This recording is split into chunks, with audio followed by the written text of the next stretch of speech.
Assalamualaikum warahmatullahi wabarakatuh. Waalaikumsalam warahmatullahi wabarakatuh. Alhamdulillah, puja ku Rabbi yang maha suci maha kuasa. Betul. Liba uronyo uro menghanduri. Ya. Kalian festival lagi penajuh Aceh Timur yang sangat mulia. Beres. Liba uronyo pemujak nampak sekda mewakili PJ wahai wahai. Ya. Kena wahai umijak dan rombongan yang tuh tegak. Amin. Nyo bapak gadis di Kutan dari Nanggau Serambi. Banyak gemak peranan di provinsi kena untuk tegak. Betul. Olehnya nyo bukan.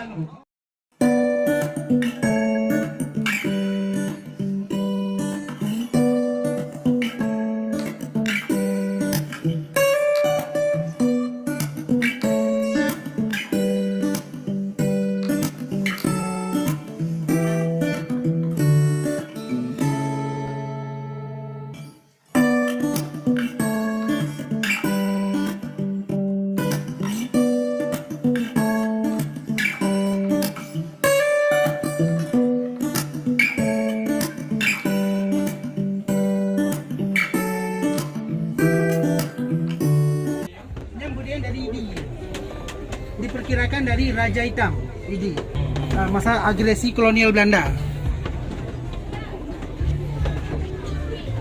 Dan ini bari seperti di yang luar bukan, ini adalah bari khas dari Aceh Seri dan Ya, Pak Banten pakai ya? Ya betul.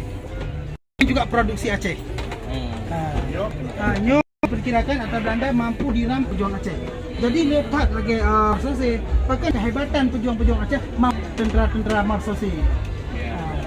Mati pinju, yang penting kan pih. Tiro orang Aceh. Tiro Belanda narba. Nian hansiwa. Biasa nama tapi muji hanale. Nada daripada budak. Ini agak ayat baca bu. Kiri. Nah, mantap. Mantap. Peng nah. Peng pejang ini. Karena minta sini. Yang gading. Sebenarnya kisaran anu pengadaan Ini baca untuk barang macam 2,2 miliar untuk barang.